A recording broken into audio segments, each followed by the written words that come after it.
how you define a proper Wing Chun?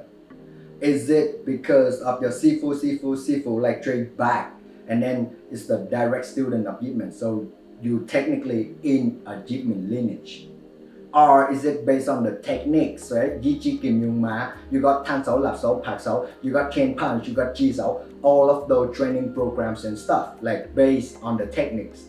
Or you define it based on the principle. Let's discuss that.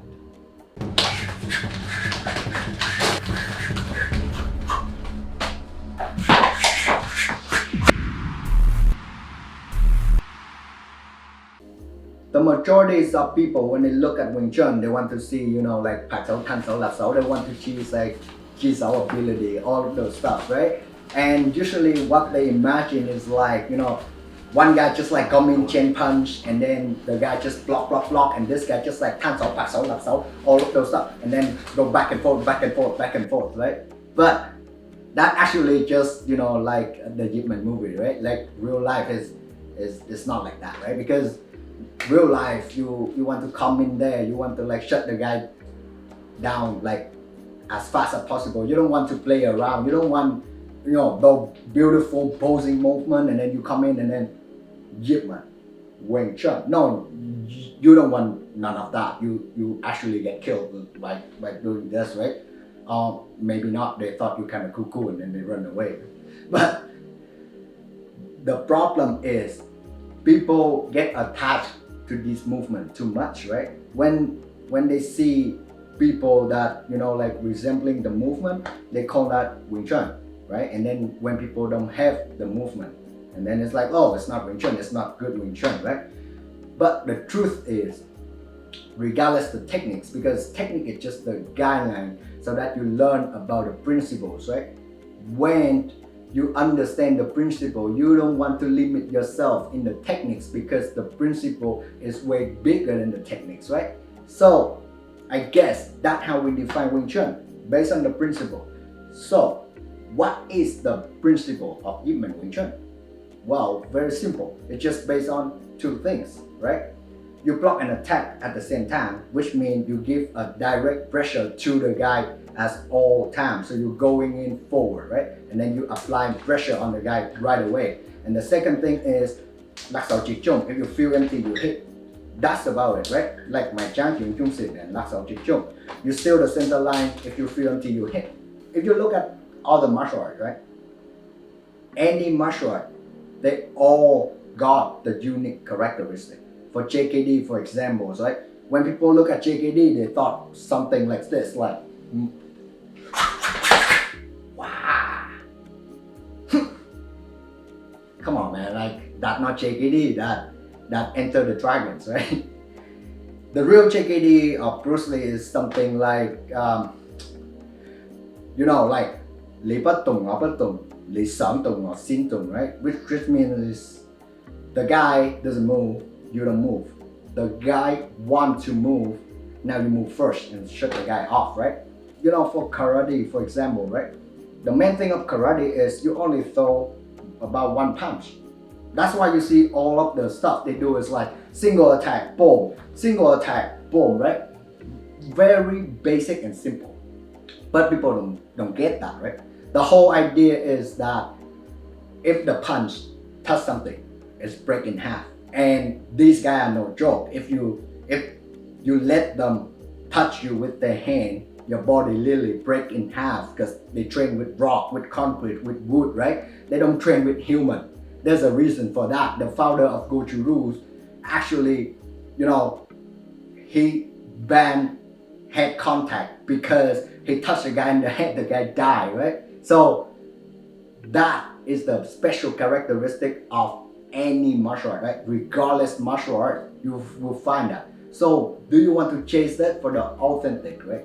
Here's the thing though, that is attached to these master and sifu. For example, what I just said about Wing Chun is attached to Yip Man. What I just said about JKD is attached to Bruce Lee, and what I just said about karate is attached to the Goju Ryu founders, right? So they're all different, and just normal. We all different and we unique shine in a way. You have to find your own unique characteristic in order to improve your martial art training, right? That obvious. You don't want to be somebody's shadows. The reason why these guys are so famous is because they are the founder, they're not the followers, right? So when you do martial art, you don't want to, attach to the, authentic Wing Chun or proper Wing Chun, those stupid shit, right? Sorry, I'm swear, but the whole point is when you look at martial art, you have to ask yourself, did it bring you any values? If it is, then it's the proper training method for you. It's the proper martial art for you, right? Let's say when you train Wing Chun, you can gain from the simplicity, right? You can gain from the direct. You go into the problem and you rock it, right? It doesn't matter in fighting. It could be in your school, it could be in your work. It doesn't matter. As long as it does the job, as long as you can transcend the natural special characteristic, it's working, so it's proper. You don't need to care about, anybody say, oh, you're doing Silam wrong. That is bad Wing Chun. Forget about that, right? The only thing you care about is, does it help you? And you have to be honest to yourself, right?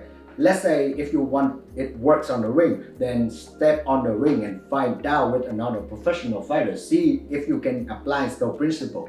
And if you cannot, then you want to modify that, right? Because nothing is perfect, right? Same in the street. Okay, let's say I want to apply the directness, the simplicity of Wing Chun.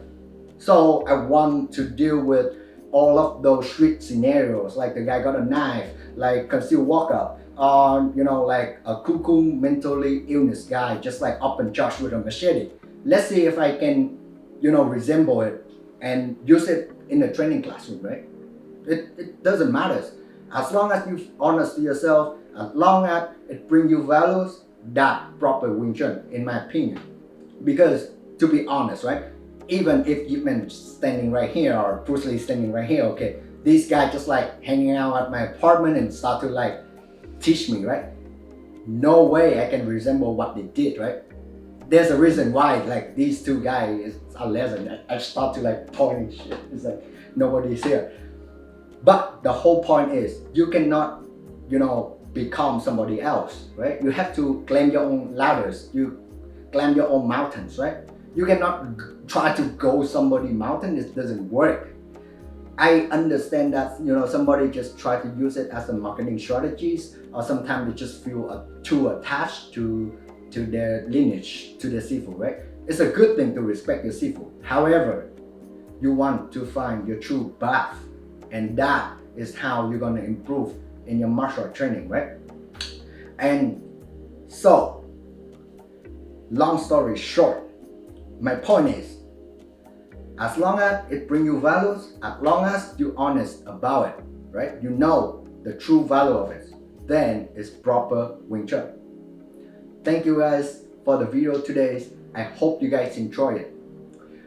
But like I always said, techniques don't win the fight. Repetition does. So make sure you train hard to immerse those principles in you. I'm Jay, and this is EZ Wing Chun. See you in the next video.